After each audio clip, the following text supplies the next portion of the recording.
Good morning, everybody. I'm so glad you're here. I'm Rita Hickman, body mind expert, shiatsu massage therapist, and my job and passion in life is to help people move forward and navigate the craziness of where we're at. And I do it through the body mind. Do it through indigenous medicines, Asian medicines, changing how we look at the world, different mental models, as well as changing what we know about how our body and body mind works. So I've studied, tons of different cultures and cultural medicines, and I'm always, excited to learn about new ways about how we work, new breakthroughs we found. Hey, Kara, great to see you. So for a couple weeks, we're talking about a book that I've been reading. Hey, Gretchen.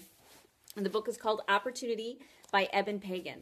And Eben Pagan is someone who's a very successful marketer, but he went way beyond that. Marketing was just the way that he does, being an entrepreneur was really just the way that he landed in the world and shaped it.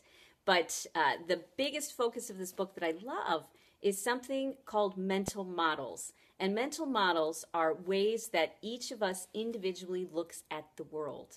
And the more mental models you have, if you can look at the world as if you were Buddha, or look at the world as if you were, Warren Buffett, or as if you were Barack Obama, or whoever that you wanted to be. When we can hold, hey Cassandra, when we can hold multiple different points of view, and I'm sure if you're watching this, you already do that. You're able to hold something up and say, what would it look like from this person's point of view? What does it look like from that, point of view? It's because you have empathy and understanding. So the neat thing is we're doing these mental models for a couple weeks. Hey, Monica. And they're designed to get you thinking outside of your box and maybe look at the world in a slightly different way. And, sometimes I come across the mental models that Eben's written, and they really resonate with me. And so for this morning, instead of explaining it in my own language, I really want to read what he wrote, just because it's such, it's just so well written. It's so clear to the ear about what he's trying to say. And I really would just mess it up, the point that we're trying to get across, okay? So this is about unique genius. Each of us is born with a different genetic makeup, with a different arrangement and combination of brain centers, into a different family, in a different culture, and we each have different experiences growing up. These all combine and integrate into one personality, one persona, one person, and that's you. The more I study how we are each individually composed of these multidimensional genetic, family, cultural, and experiential elements, the more profound people become to me. We each have dozens or maybe hundreds of different functional centers in our brain. Some of them are for senses, like sight or sound. Some of them are for language, both interpreting and communicating. Some are for organization, some are for memory, some are for analysis. What's interesting about this is that each of us has a unique combination of different sizes of these areas. One person might have a larger visual center. One person might have a larger language center, and another might have a larger part of their limbic system or emotional center. Each brain is like a custom computer with a unique combination of processor, memory speed, sensors, communication systems, etc. This is just one of the things that contributes to the amazing diversity of ways of seeing, experiencing, and interacting with reality that we humans demonstrate. I believe that each of us has a unique genius, a way of perceiving and experiencing the world that no one else has. When you combine and layer the genetic influences, family influences, cultural influences, and experiences that we have, it all adds up to a unique way of being in the world. Unfortunately, most of us haven't had someone show up in our lives and say, you have something that is uniquely special, a way of seeing the world that only you can understand, and a gift that is important and valuable to us all. And we definitely didn't come up through an educational system that was built upon this fundamental premise either. Now, education has incredible benefits, but things are changing in a dramatic way. We can't be assembly line anymore. We are each unique human beings with something that we have to share. So as we build ourselves into these people who are multidimensional, who are bigger than who we were yesterday, and tomorrow will be bigger than who we are today, as we do this, we need to start reflecting on different personality styles. Hey, Doug, good to see you. We need to start focusing on different personality styles and how we each are so like a fingerprint, so completely unique. Now, I walk through the world now assuming that most people can't see what I can see. This is a very different stance than I had through most of my life. I used to assume that that things were obvious to me. They were also obvious to almost everybody else. And that people who didn't see these obvious things were not trying, or they were being lazy, or they were just stupid. So as I've spent more time with diverse people across varied domains, I've learned how to ask the right questions. I've found that each of us has a unique genius that is essentially invisible to the person who has it, and usually also to others around them. It's so natively a part of who we are that we don't notice that it's there. So in many cases, we've either suppressed or exaggerated our unique genius, and also our blind spots too, the things that we are aware of. And this complex is what we call our personality, this me that we identify with. But it's not all of who we are. It's just the who we are that we show to the world. Now, if you keep on this path, on this great path of really discovering what makes you so cool and so unique, if you stay on this path, you are going to get past the superficial levels. You're going to get to know another person, and you'll discover that how they see and understand the world and understand reality is astounding and profound.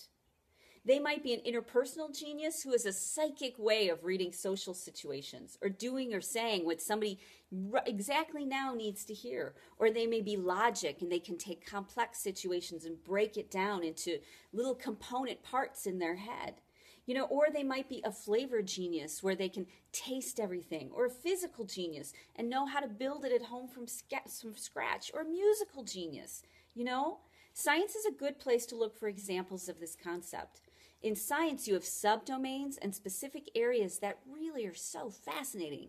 And when you have people learn multiple domains and they cross-pollinate or hybridize these ideas, which is what these mental models are doing, you come up with new things. So if you're the smartest person in some super niche area of life, and this is the first time in history when you can go out, look around at all the projects and needs that are emerging in the world and find some unique genius that you can recognize and use and put to work. Something that you have an absolute passion about, and something that produces a lot of value for the world. And if you're not sure what your unique genius is, keep looking. And if you know what it is, keep looking too, and refining it and clarifying it and using it in different situations and honing it and developing it. This is where you'll find success and fulfillment. So I really wanted to read that because there are a couple key points that stand out to me. That we are all each a unique genius. We have different parts of us, and not just in our brain, but in our body. That some are larger and some are smaller. Some are more awake or aware, have more blood flow to them, some don't. With our genetic differences, with our life experiences, we see the world in our very super unique way that is beneficial and has gifts and value to everybody. And when we walk into the world and realize that the other person does too, that they're not lazy or stupid, it just means that we can see something that they can't see. And maybe part of our genius is showing them, opening up the door and pulling aside the curtain and saying, hey, take a look at this. Maybe you didn't notice it before. And they can do the same thing for us. They say, hey, have you looked at it from this point of view? I have a friend of mine who thinks so differently from me. And almost every time they say something, I say, wow, I never thought to look at it like that. And at times they think I'm just sort of slow, because I'm not perceiving the same things that they do. But I'm so grateful they point it out. And they tend to think that I'm not quite, hey, Nancy, that I'm not quite on the ball. But in reality, I'm so excited to see things that I didn't see before. And I'm excited to share with them the things that I see that they might not be aware of. And when we adopt these mental models, when we get to know other people and they become a part of us, when their thinking and their unique vision and their unique genius gets kind of embedded in ourselves, we become a higher version of ourselves. So my friend of mine, they continue to, because I've asked them to show me how they see the world. And now it's so cool because I walk through the world and I see some of the same things that they do. I'll see beauty where I never saw beauty before. I'll see genius where before I just thought that somebody was insensitive or awkward. I'll see I'll see creativity where before I just saw something that was ugly and didn't make any sense to me. So it's so much fun to talk to people about their unique view of the world and get to know them and absorb their mental model, because it doesn't mean that we change. It doesn't, change to somebody different. It doesn't mean that we lose who we are. It means that now we're a greater version of ourselves. So one, you need to totally value your unique genius and realize that the people around you do not see the things that you see. And the people around you see things that you don't see. So your homework assignment for today is to notice or talk to somebody who sees the world different from you, that has a different opinion. It doesn't have to be a big deal like politics. It could be something different like how something tastes. Talk to a kid about how things taste. Ask them how tomatoes taste. They'll give you a whole different perspective than what you have, okay? So talk to somebody, engage with somebody, read something that's outside your comfort zone, that perceives something in the world, maybe an art magazine or a music magazine, that perceives something that you don't perceive, okay? And the other side of the homework is maybe find somebody and create a dialogue with them so that they're interested in hearing who you are too. Don't make it about you, make it about us.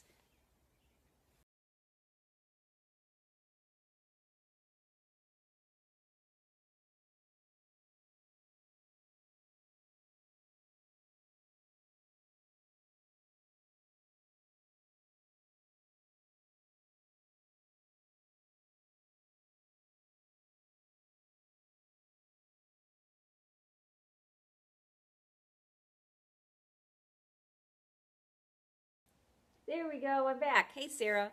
So get into a dialogue with somebody who thinks differently than you, even if it's a dialogue just online or reading something different, and really value the opinion that the other person has. Try to see through their eyes.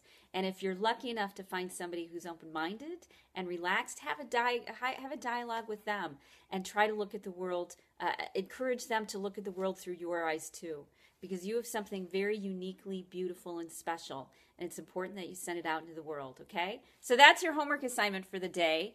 I know this one was just reading a chapter, but to me it was just so brilliantly written, I had to share it. So I hope you have a great rest of your day.